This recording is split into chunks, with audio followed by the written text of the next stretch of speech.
네, 지난 시간까지는 지혜자 형통의 이유에 대해서 어, 알아봤고요. 오늘 시간부터는 지혜자 형통의 실제입니다.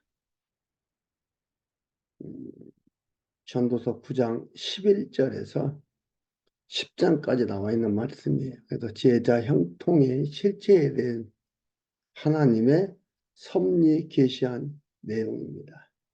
한번 말씀을 통해서 지혜자가 실제적으로 이렇게 형통했다라는 것을 확인해 보는 시간 가졌으면 좋겠습니다.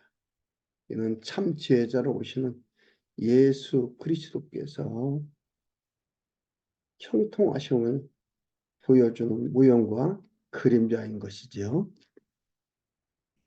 9장 11절에서 10장 7절까지는 양가로 1번인데 사람의 능력을 초월한다.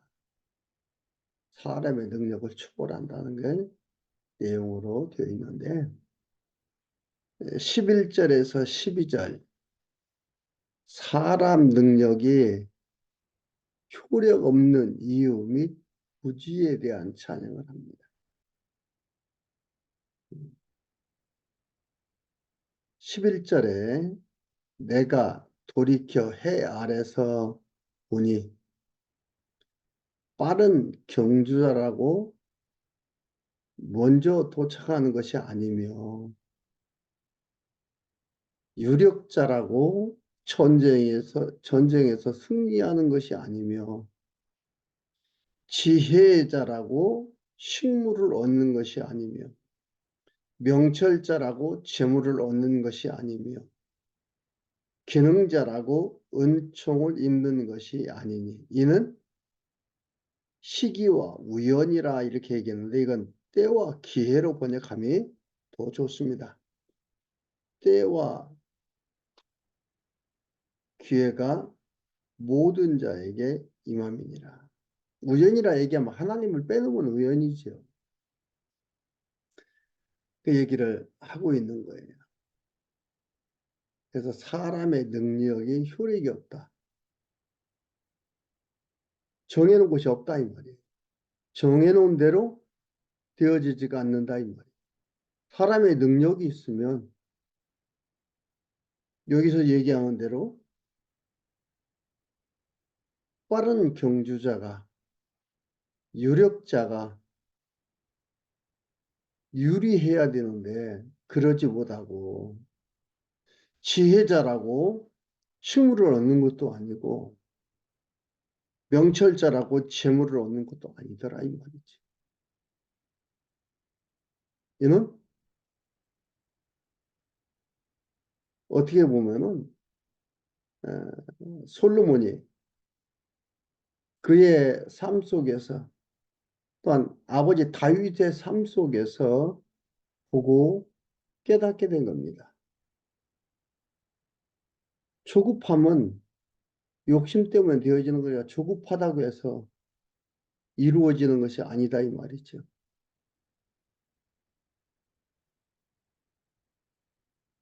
이는 또 다윗과 골리앗의 관계 속에서 깨닫게 된 솔로몬의 노래입니다. 듣고 깨닫고 믿어지는 생활이 되면은 이는 행복한 겁니다. 진짜 행복이에요. 듣고 깨닫고 믿어지는 것. 이건 진짜 행복입니다. 그러나 그렇겠다라고 추측만 하면 이는 행복이 없습니다. 불안합니다. 근심 걱정입니다. 그래서 뭐라고 합니까? 노년에 잘 깨달았다. 노년에 잘 알게 됐다라고 하는 말들이 있습니다. 그런 말들 하잖아요. 그런데 여러분, 나이가 드는 거 무시할 수가 없는 겁니다.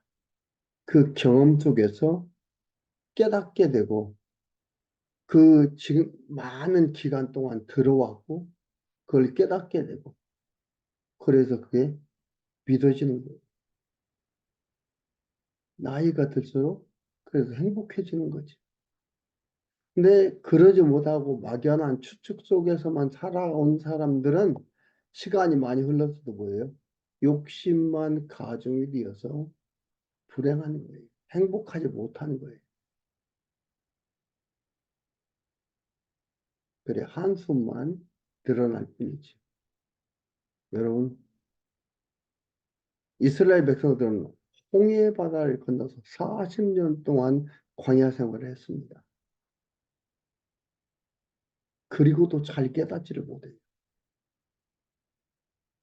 오랜 기간 동안 삶 속에서 여호와 하나님을 깨닫는 게 너무너무 중요한 것입니다. 헛살아서 하는 얘기는 뭐예요? 하나님 깨닫는 삶이 아니었다는 거예요. 헛살았다는 것은.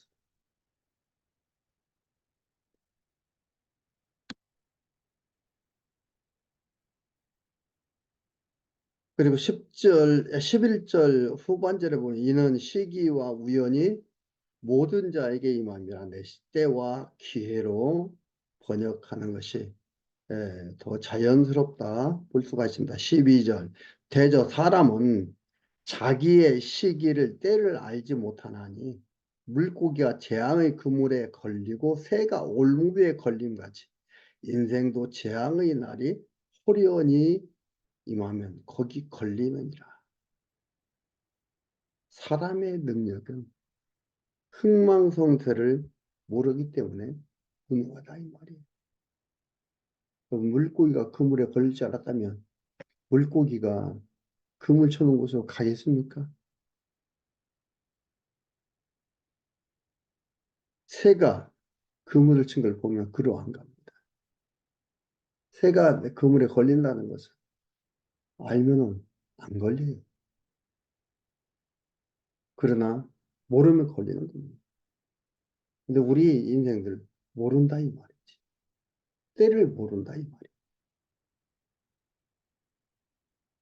그런데 내가 생각했던 것들이 되어진다고 제법 능력 있는 줄로 알잖아요. 능력자라 그러잖아요. 뭐가 능력자입니까? 때와 기한은 하나님께 있다고 그렇게 얘기하고 있고 실제로 하나님께 때와 기한이 있는 줄 압니다. 여러분 우리는 살아가면서요. 기상예보를 하잖아요. 왜 예보를 합니까? 이렇다가 아니고 이럴 것이다 예보입니다. 모르기 때문에 알 수 없기 때문에 예보하면서 나아가는 것들입니다. 무능하다는 걸 보여주는 거예요.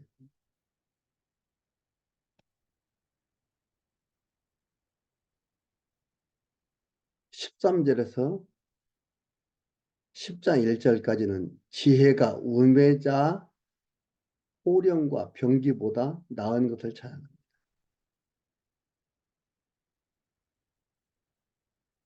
13절 여기는 다윗과 골리앗 사건, 사울과 다윗의 사건 그 관계 속에서 깨닫게 된 것을 얘기를 하는 겁니다.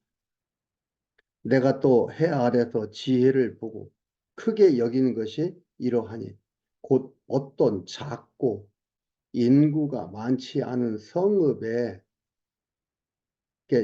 어떤 작고 인구가 많지 않은 성읍이라는 것은 다윗 얘기하는 거죠. 큰 임군이 와서 애워싸고 이뭐 예루살렘 애워싼 거잖아요. 골리앗이 와서 큰 임금은 골리앗입니다. 큰 흉벽을 쌓고 치고자 할 때에 그 성읍 가운데 가난한 지혜자 다윗입니다. 지혜자가 있어서 그 지혜로 그 성읍을 건진 것이라. 그러나 이 가난한 자를 기억하는 사람이 없었도다. 다윗이 그럴 줄 아무도 몰랐겠지. 근데 다윗이 골리앗과의 싸움에서 물맷돌로 골리앗을 이긴 겁니다. 그 엄청난 힘을 가지고 있는 큰 임군이 와서 애워싸고 배제다 이길 수가 없었다. 지혜자를 이길 수가 없었다. 지혜가 우매자의 호령과 병기보다 낫다. 그러나 이것도 다윗이 하는 거 천천히요 만만이라고 사울은 천천히요 다윗은 만만이라고 했지만 이도 잊혀져다. 16절 그러므로 내가 이르기를 지혜가 힘보다 낫다마는 가난한 자의 지혜가 멸시를 받고 그 말이 신청되지 아니한다 하였노라. 다윗의 지혜로 그 하나님을 아는 자존심으로 골리앗을 이겼지만 이 영광이 오래 보존되지 않더라 이 말이에요. 결국은 다윗도 사울이 죽이려고 하는 것 때문에 쫓겨 도망갑니다. 그리고 많은 사람들이 다윗은 만만히하고 노래 부르던 사람들이 다윗을 쫓지 아니하고 사울 범주 안에서 안주해만 그런 얘기하는 겁니다. 신청되지 아니하였노라. 중용이 들리는 지혜자의 말이 우매자의 어른 호령보다 나으니라. 지혜가 병기보다 나으니라. 그러나 한 죄인이 많은 선을 패괴케 하느니라. 한 죄인이 사울이지요. 많은 선을 패괴케 한다 이 말이에요. 힘이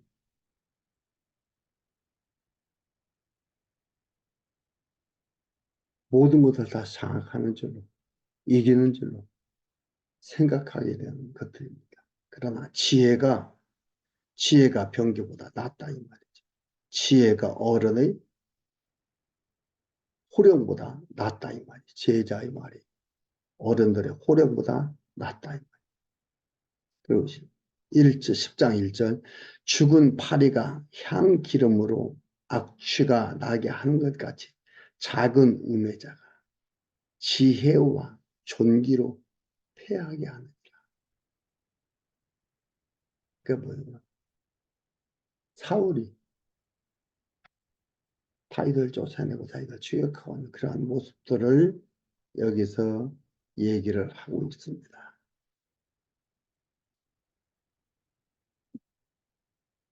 그리고 양가로 두 번째로 나라를 복되게 통치하는 전도서 예,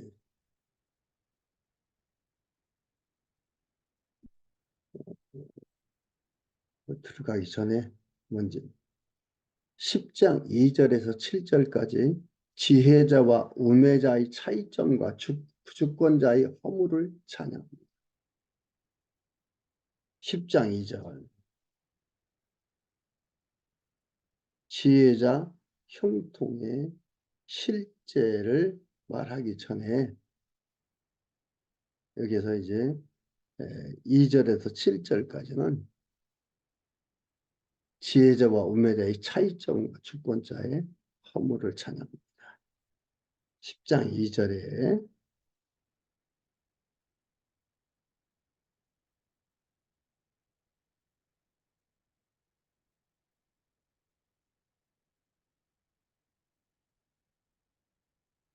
지혜자의 마음은 오른편에 있고 우매자의 마음은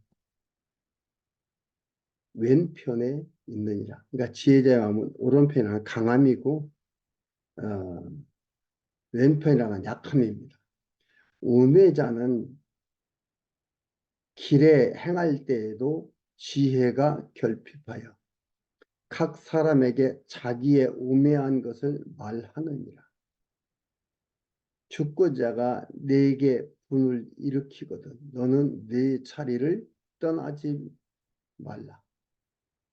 공손히 큰 허물을 경하게 하느니라. 내가 해 아래서 한 가지 패단 곧 주권자에게는 주권자에게서 나는 허물인 듯한 것을 보았노니 우매자가 크게 높은 지위를 얻고 바익과 사불의 관계 속에서 얘기입니다. 하나의 패단을 받다 이 말이에요. 지혜자가 높아져야 되는데 그러질 않고 우매자가 높아진다 이 말이에요. 우매자가 크게 높는 지위를 얻고 부자, 여기 부자라는 지혜자입니다. 부자가 낮은 지위에 앉는도다. 또 보았노니 종들은 말을 타고 방백들은 종처럼 땅에 걸어 다니는도다.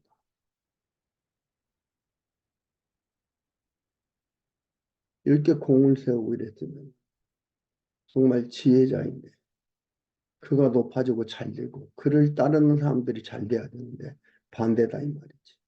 이 패단을 보았다 이 말이에요. 여러분 현상에 나타난 것들을 현상 속에서 나타나는 이런 것들을 보면서 결단을 내리면 안 됩니다. 그 의미를 깨달아야 되는 거지. 하나님께서 하신다 이 말이에요. 높이고 낮추고 강하게 하고 약하게 하고 승리하게 하고 패배하게 하는 것은 누구다? 여호와 하나님의 손에 있다 이 말이에요. 그래서 제목이 지혜자와 우매자의 차이점과 주권자의 허물을 찬양함이 10장 2절에서 7절까지 나와 있습니다. 그리고 양가로 두 번째로 나라를 복되게 통치한다. 지혜자는 뭐예요? 지혜자의 형통의 실제인데 그게 뭐예요? 나라를 복되게 통치한다.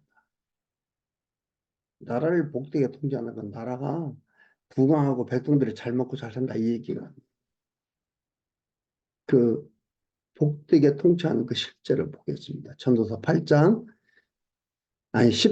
8절에서 20절까지입니다. 8절 함정을 파는 자는 그런데 이제 10장 8절에서 11절까지가 우매는 해를 받고 지혜는 성공에 유익하다고 찬양을 합니다. 한없이 우매가 성공해 나가는 게 아니다. 지혜가 성공한다는 거죠. 8절에 함정을 파는 자는 거기 빠질 것이요 담을 퍼는 자는 뱀에게 물리리라. 돌을 떠내는 자는 그로 인하여 상할 것이요 나무를 쪼개는 자는 그로 인하여 우형을 당하리라. 무딘 철 연장 나를 갈지 아니하면 힘이 더 드느니라. 오직 지혜는 우매를 얘기하는 우매자라 얘기하는 것들입니다. 그러니까 자기들이 뭐 해놓고 거기에 다 자기들이 해를 입는다 이 말이에요. 자기들 뜻대로 안 된다 이 말이에요. 그러나 지혜는 성공하기에 유익하니라. 방수를 베풀기 전에 뱀에게 물렸으면 술객은 무용하니라. 그러니까 지혜는 성공하기에 유익하다 이 말이에요. 보니까. 그러면서 여기서 얘기하는 게 뭐예요? 방수를 베풀기 전에 뱀에게 물렸으면 술객은 무용하니라. 뱀에게 물리면 아무것도 안 되는 하나만 하지.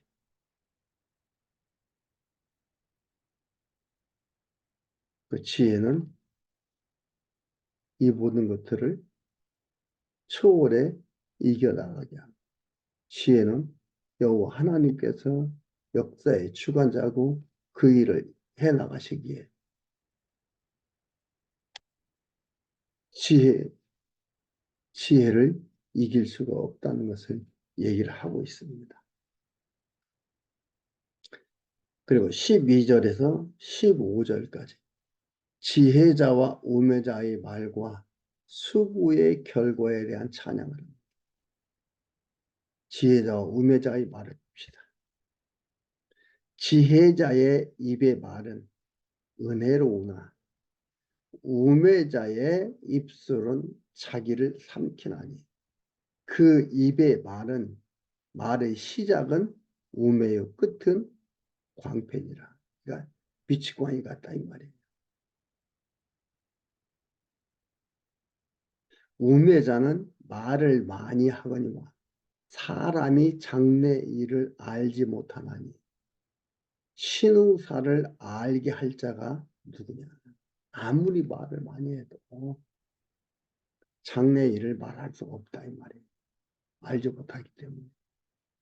그 때문에 사람의 신우사를 알게 할 자가 누구냐. 우매자의 수고는 제각기 곤하게 할 뿐 아니라 저희는 성읍에 들어갈 줄도 알지 못함이니라. 힘들게 한다는 말이에요. 알지도 못한다. 우매자의 수고는 제각기 곤하게 하다. 해봤자 곤하다 이 말이에요. 피곤하다, 힘들다 이 말이에요. 저희는 성읍에 들어갈 줄도 알지 못합니다. 어떻게 될지도 모르고 눈앞에 있는 거, 보이는 것만 가지고 그것을 추구하며 갔다 이 말이지. 그래서 힘들고 고나다 이 말이에요. 알지 못하면서 걸어가는 그 과정은 힘이 듭니다. 목적지를 모르고서 가는 그 걸음, 지치고 고뇌서 힘이 듭니다. 우리의 삶 속에서도 마찬가지잖아요. 어느 목적지 향해서 가는데 그게 분명해질 때에 그래도 그 목적지에 가는 과정 속에서 힘이 있어요. 그걸 생각하며 힘을 내며 갈 수가 있지만 불분명하고 알 수 없는 그 목적지를 알 수 없는 그곳을 향해서 간다는 것은 너무나 고단하고 피곤한 것입니다. 있는 걸 얘기합니다. 그래서 지혜자 오매자의 말과 수고의 결과에 대한 차이. 결과를 알고 모르고서 목적지를 알고 모르는 그 차이가 엄청나다는 것을 얘기합니다. 그리고 10장 16절에서 20절까지 보면 화 있는 나라가 복 있는 나라에 관한 교훈을 찬양합니다. 화 있는 나라가 복 있는 나라에 대한 교훈을 찬양하는 겁니다. 16절에 왕은 어리고 대신들은 아침에 연락하는 이 나라여 화가 있도다. 이건 뭐냐면 여로보암을 얘기합니다. 여리고라는 것은 대낮에 취하고 즐기며 육체의 즐거움을 위해서 살아가다. 그 왕은 여리고 신하들은 아침에 연락하는 그림입니다. 17절은 르호보암을 얘기하는 거죠. 왕은 귀족의 아들이요. 대신들은 취하려 함이 아니라 기력을 보하려 마땅한 때에 먹는 이 나라요. 먹는 것이 뭐예요? 적당할 때, 적절하게 한다. 이 말이에요. 기력을 보충하려고 마땅한 때에 먹는 이 나라요. 르호보암입니다. 목적이 다르잖아. 앞에서 얘기했던 목적을 모르는데 막연한 목적 속에서 여기는 뭐예요? 걔한테 취하고 육체의 정욕을 즐기려고 하는 것들이죠. 그 르호보암의 대립되는 거. 먹는 것이 기력을 보호하고 적당한 때에 먹는 거예요.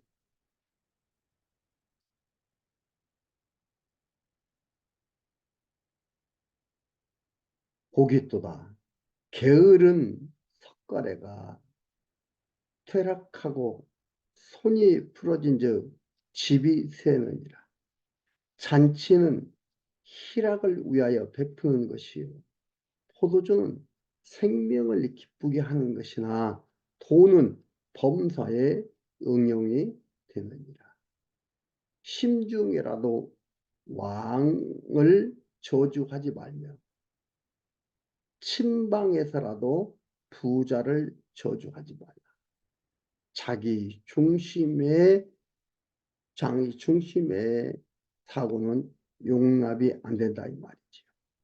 험담도 미련한 것이고 자기 중심에서 몰래 한다 할지라도 몰래 하는 게 없다 이 말이죠. 공중의 새가 그 소리를 전하고 날짐승의 그 일을 전도할 것입니다.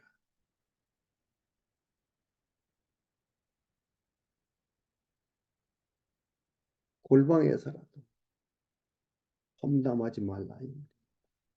그래서 다윗은 용서했어. 다윗이 왜 저렇게 용서를 하나? 원수인데 죽을 때가 됐는데 저 금방 죽일 수 있는 기회가 있는데 왜 용서를 하나? 여기에 있죠.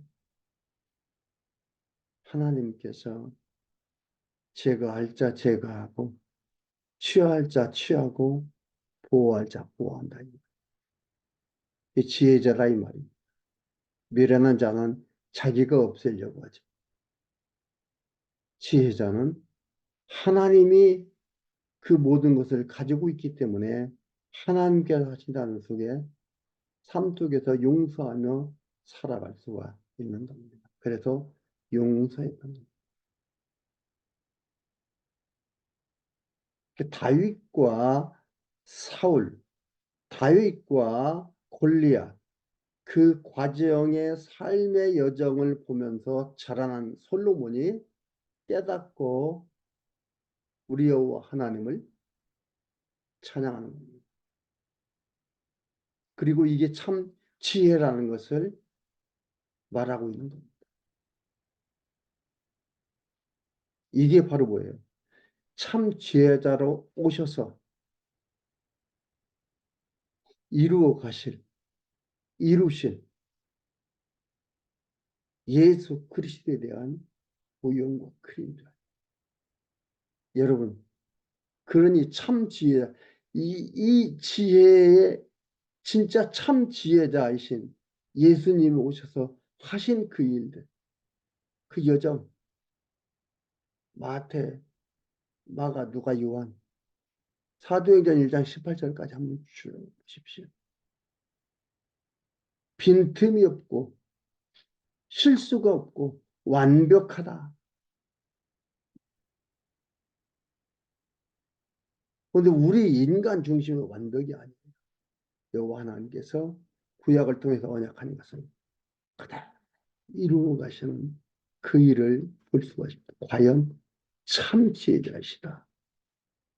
그리고 주님께서 승천하시기 전에 보혜사 성령을 약속하시고 보혜사 성령이 온 후로 보혜사 성령을 받고서 그 깨달은 자로서의 삶을 살아가는 하나님의 백성들의 그 삶을 기록해 놓은 것, 특히 제자들의 삶을 기록해 놓은 사도행전 1장 18절 이하 기술까지 보면 그럴 수밖에 없구나. 완벽하구나. 이게 바로 여호와 하나님을 아는 지혜자들의 삶의 여정 속에 나타나는 것들이구나를 알 수가 있습니다. 여러분, 이게 바로 지혜자를 말하고 참 지혜자를 증거하고 있는 것입니다. 오늘은 10장까지 말씀을 보도록 하겠습니다. 10장까지 말씀 봤습니다.